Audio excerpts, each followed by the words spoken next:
Okay, welcome back. This video is for newbies to cryptocurrency. Like you don't know anything about cryptocurrency. So this is the very beginning. This is going to be a two-part series in this one at least. But we're going to go over some of the terms you have to know before you even think about it, and some of the terms you've probably already heard.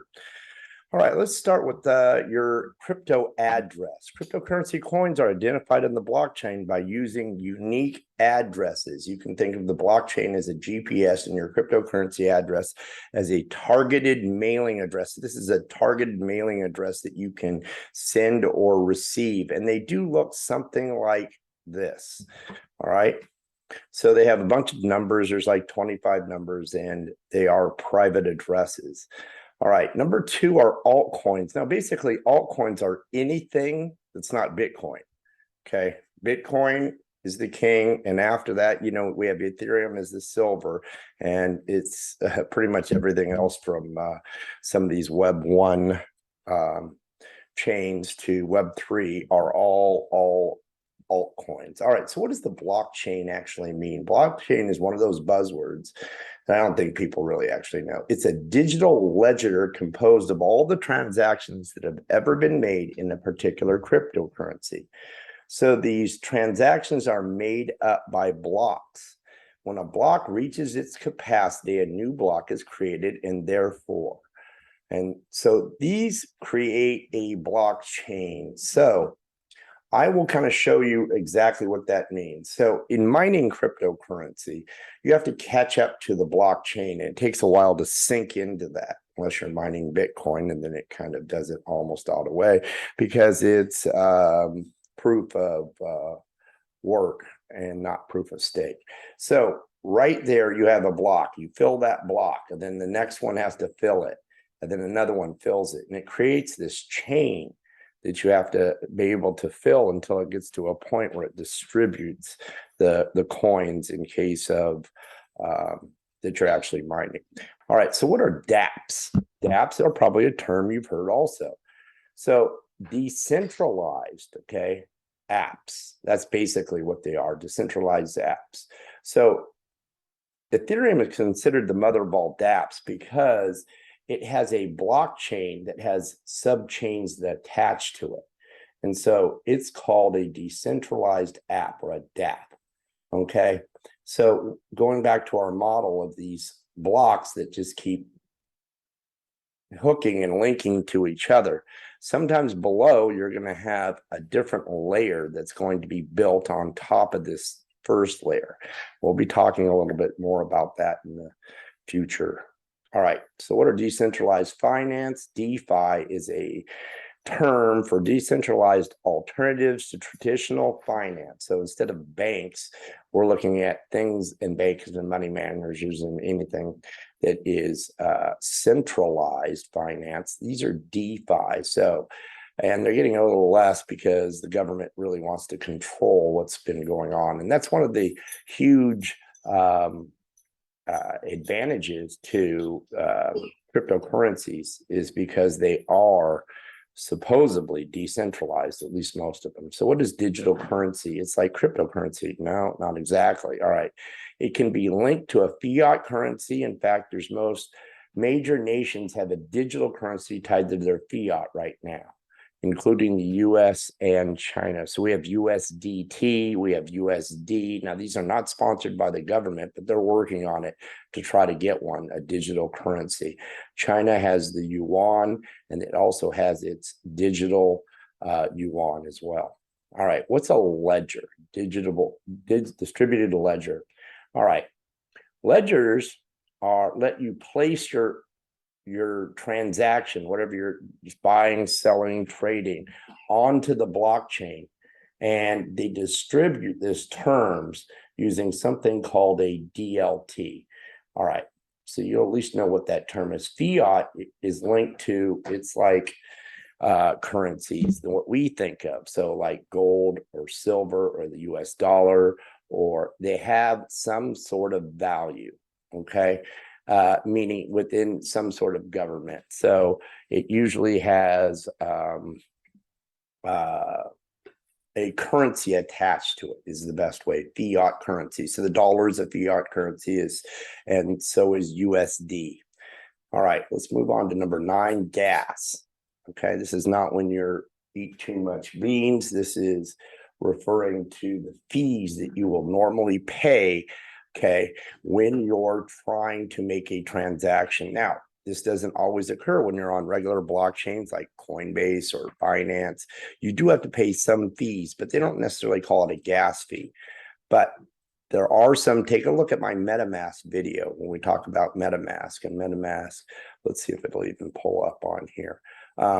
MetaMask is a way, definitely, that you can trade stocks, crypto that is just not very accessible on most major changes. So yes, I do have a MetaMask account, and yes, I've paid gas fees. There's a way of changing those, and go back and look at my MetaMask if you're really interested in that. All right, ICOs, or initial coin offerings. All right, that's what I was talking about when I did my video on Tama Doge. It was a coin that they publish a white paper on them, and the white paper tells you everything you need to know about each different cryptocurrency. So it tells you what it's going to do, what its aim is, what its goal is, how much tokens it has. All right, we'll go over the difference between tokens and coins in a little while too. All right, so these are IPOs, or like initial public offerings. So we call them ICOs.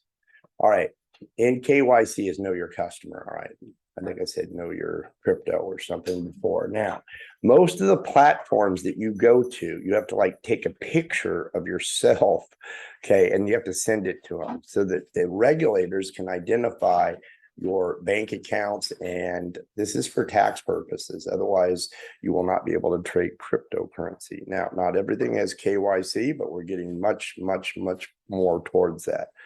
Mining is the process of verifying new transactions on a blockchain.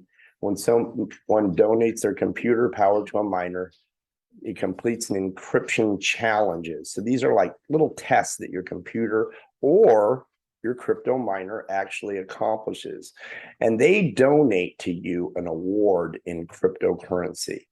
All right, so that's what mining is all about. I first thought that there was some little dude that was digging under my computer, but I found out he's not there. All right, NFTs, they're called non-fungible tokens. All right, so what are these? Non-fungible tokens enable virtual transaction between collectibles like art, music, trading cards using smart contracts. We'll go over what smart contracts are a little bit later, but NFTs can be art, as we know, CryptoPunks and many of the artwork that you've seen that goes for a lot of money. They can also be, like I have horses. I've made some videos on race horses. It's called Zed Runs. You buy a horse and then you can race it and earn Ethereum.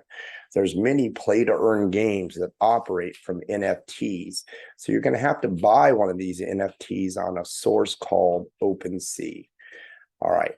Or other areas. There's many other sites that you can buy NFTs on. You can even create them yourself. I made a video earlier about how to create your own NFTs for, I don't know, $6. All right, you're going to have a private key, and this is super important. It's a string of numbers and letters that you should not share with anybody. Okay, it's your key. It's like your words, okay, your wallet. You give your words out, it's not your wallet anymore, and somebody can steal from you. So I have everything on a Ledger wallet, which is offline, and I will go over that one as well. And actually, I've also made a video on that earlier as well. All right, so you have a private key. Do not share that. Write it down, put it in a special place. All right, POA versus POW versus POS. All right, so what is proof of authority? A blockchain operates under proof of authority when nodes are granted or the right to approve a miner's ability to create a blockchain. So proof of authority comes from a mining site. Let's just call it that. All right, so I use NiceHash, and NiceHash has the POE, or the proof of authority, to check to see my work is being accomplished onto the blockchain. So proof of work versus proof of stake is pretty easy. This is the one that Bitcoin's on. And if it's proof of work, you can definitely mine it. If it's proof of stake, not always. Okay. In fact, most of the time you cannot. So there's a big difference of these two. So Ethereum was proof of work and just changed over to proof of stake. Now, this one takes a lot of energy. This takes very little energy. And that's why most of them are going to proof of stake. Bitcoin, still the king, is proof of work. And it's a traditional method to award miners for their effort and requires miners to show their effort by variable process of hashing a transaction. I will do probably part 3 on mining, so you can see exactly how that works. All right, proof of stake, though, offers a person the right to validate based on the number of coins he or she owns. Under this model, the idea is that a miner will be less likely to attack a network if they have a stake in the game. But that's not necessarily true, because we've seen hackers go into Ethereum and some of the other proof of stake sites and steal that just as easily as they have Bitcoin. All right, so proof of stake. So you're staking your tokens and you can earn percentages that way. You've probably heard that. And you can get upwards of 5 to 10% for just leaving your cryptocurrency into a pool, and they're going to use it just like the banks would do with some of that.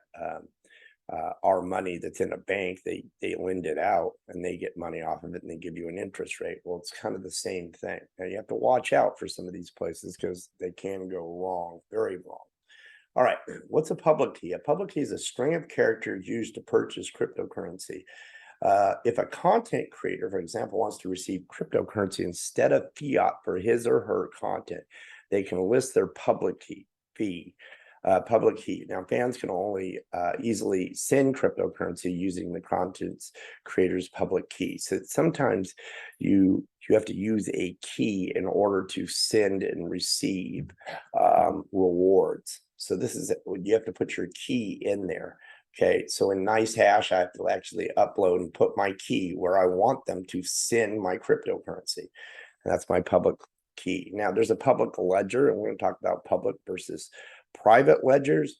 So each blockchain has its own ledger, okay? And here's a link, I guess. It says, and we'll open up a new link in there, where you can view every transaction that's ever happened on their blockchain, okay? And some can distinguish themselves by others, and some have anonymous or private ledgers, which is a little interesting sometimes. You're going to hear this name, Satoshi Nakamoto. Now, we don't know who this person is. We don't even know if this is a real name. And there's many people that claim to be Satoshi Nakamoto, or the originator of the world's first cryptocurrency, Bitcoin. So he's the founder, supposedly. And see, it says remains completely anonymous. So you're going to hear some people say that they're Satoshi Nakamoto. I've heard Elon Musk was partly involved in it. There's some others that you're going to hear come up that think that they're Satoshi Nakamoto. Now, some of these other things and some of the terms that you're going to hear, like whales. Now, what is a whale? Those are somebody that owns, excuse the term, a crap load of any cryptocurrency. So somebody that has, let's say, 100,000 Bitcoin, they're always like, what if they're Satoshi Nakamoto? But remember, it's completely anonymous. All right, that's part 1. I hope you enjoyed this. Please like and subscribe, and look for part 2.